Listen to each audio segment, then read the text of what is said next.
Geminis, welcome to my channel. This is going to be a look at the messages from your spiritual team that you need to hear at this moment. We're going to pull some cards from this deck as well as these other two that I have here. If you are new to my channel and you would like to see my future readings, definitely make sure you subscribe or hit the notification bell if you do feel as if I resonate with you. And I will leave my information below if you do want a personal reading. But let's go ahead and jump straight into the reading itself. So the first card that we have is Live Your Bliss. So the first important message from your spiritual team, some of you have been robbed of the opportunity of being happy of personal accomplishments that you're making or personal strides that you're making. Now, this could be because personally you feel like you're playing catch up. So it's important that you don't rob yourself of actually living in the bliss of accomplishing personal growth or approaching things in a different way, and you're seeing progress from that. And irregardless of if you've been accomplishing things, this talks about living in contentment, being able to have that base emotionally where you're not rocked or disheveled energetically by outer things. So there may be some stuff that's been challenging to navigate, but your spiritual team wants you to know that if you prioritize baseline, finding ways to make sure that you're content outside of the things money can buy, outside of, if you have a whole bunch of, support around you or not, or a whole bunch of resources or not, living in contentment. Or I won't say contentment, but an internal state of being happy, nonetheless. Now, the next card that we have, it says, forgive yourself. It's important that you don't shame yourself into growth, or you don't go into the space of guilting yourself for what you've done past tense, or opportunities you feel like you may have missed, or where you may have felt like you've had yourself in spaces way too long. Some of you may have been making certain decisions from a place of trying to rewrite your past, or almost feeling guilty for moving on into another relationship after, leaving one, or feeling guilty in terms of you doing what was in your best interest at the time. And of course, hindsight, we can look at things and of course find ways that we could have approached things a lot different, but we can't try to go back in the past or try to recreate the past in order to fix it. All we can do is just move smarter. I go where you go. So this is confirmation that you do have spiritual support and they're always with you. Some of you have an ancestor that actually accompanies you, I won't say 24/7, but especially in those moments where you need them. Especially in those moments where you need them.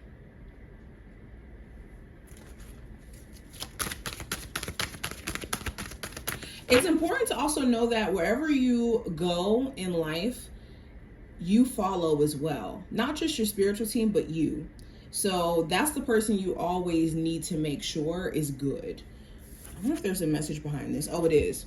It says, tell me, are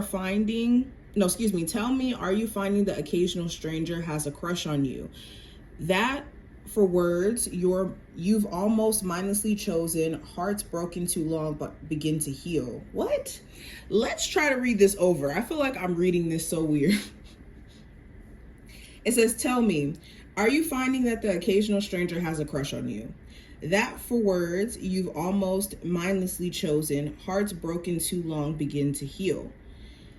That eyes sometimes well up with tears when it's time to say goodbye. Remarkable are findings exactly.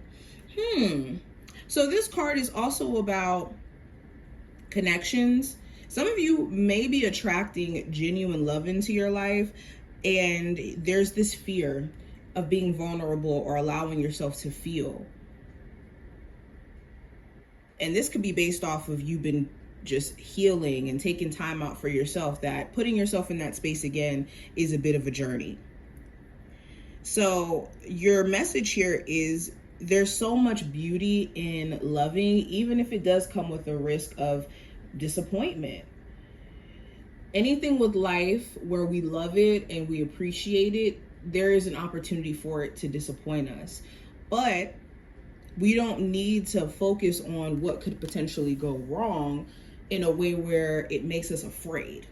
We just need to be aware and treasure those things as they are in our life and make sure that we're tending to them so that it doesn't end in a way where it is catastrophic. Now let's keep going. It says, dwell on what you love. Yes, stop focusing your energy, loud and clear. This message says stop focusing your energy on what you don't want to go bad or the bad things. Focus on what you want to amplify and what you love about yourself. Some of you have been also very critical of your personal looks or critical of your personal growth. And all you can do is dwell on how far you've came. It says, asking someone to change is like pruning a tree. Neither will ever be the same again. Scarier still is that you can't quite know in what new directions they'll grow. So also being mindful of criticism within a romantic partnership. If you have a partner who's constantly criticizing you, this could be causing there to be less and less of an emotional connection between you two because it's making you feel just hypersensitive. Or if you could be criticizing certain things about your partner, it could be making them shut down and them dwell on what they're not doing right, so they're not really as romantic. So it's making sure that there isn't this hyper fixation on what is, wrong, to where we're not also amplifying what is right. We also have living large and have an attitude of gratitude. Some of you are about to move up in living situation. With living large, this talks about either a new home that you're manifesting, a new apartment. For some of you, this also talks about being mindful of expenses that do go into the home front. Make sure you're not taking on certain expenses that are going to start to eat at your ability to have extra money as a cushion. Even outside of your living situation, when it comes to just casual spending. Spirit also wants you to pay attention to moments where you lose sight of what to be grateful for. I think the main message here is get back to center. What can you be proud of?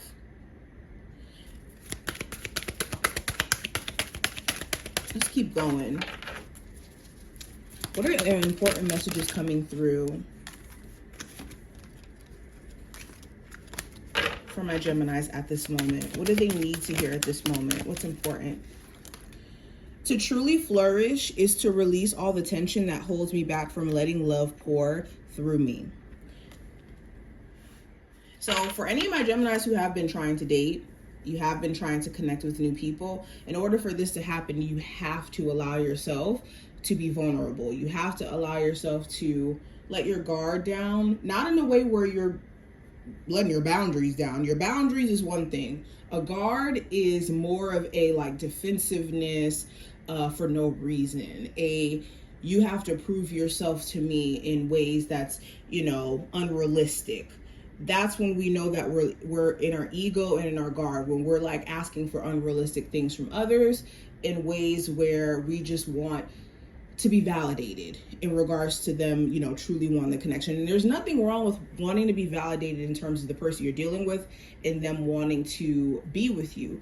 It's just when it becomes you have to do extreme things to show me that you care about me, that could breed unhealthy relationships on accident, where we do have somebody who comes in and they try to get you to drop your guard, and they're doing things that could be pushy that doesn't necessarily work for a healthy, stable relationship, for example.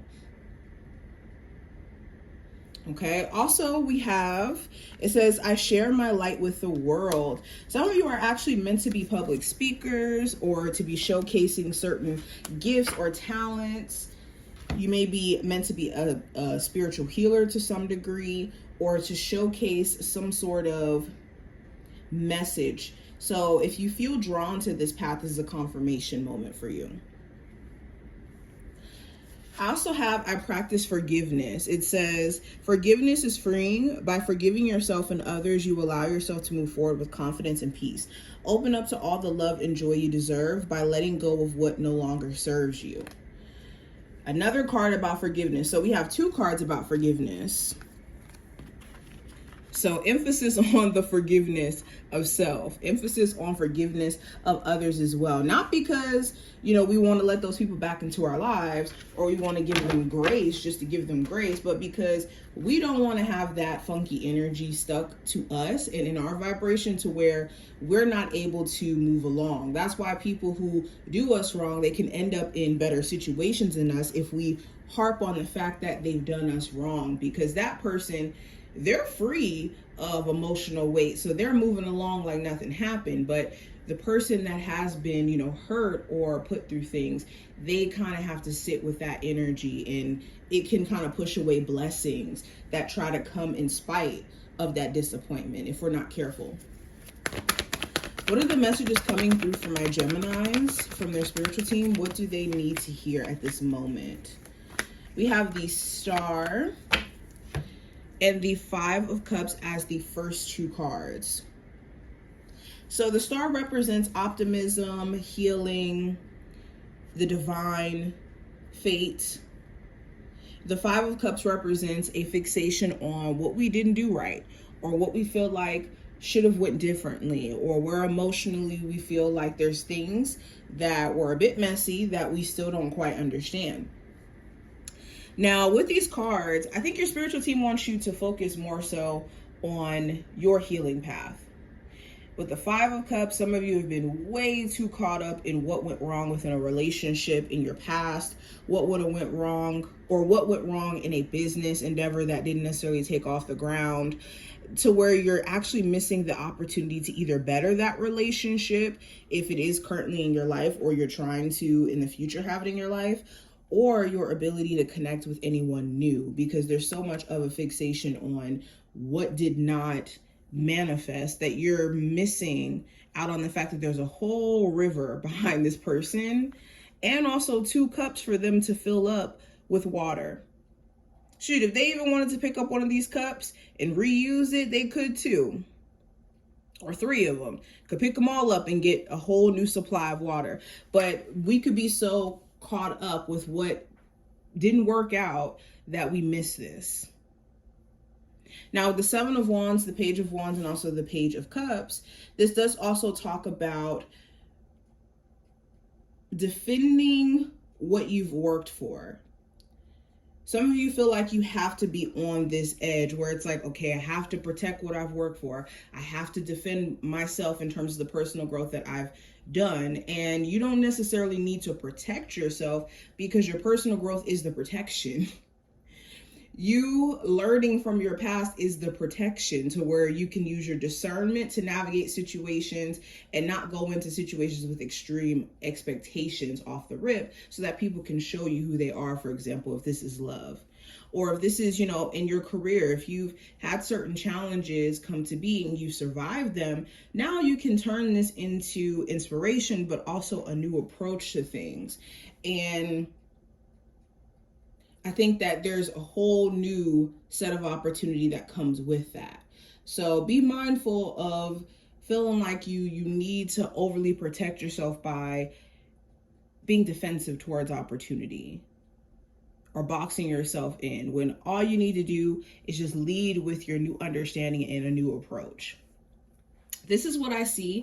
I hope that this was helpful and to give you insight, and I will talk to you in the next one. Bye, Geminis.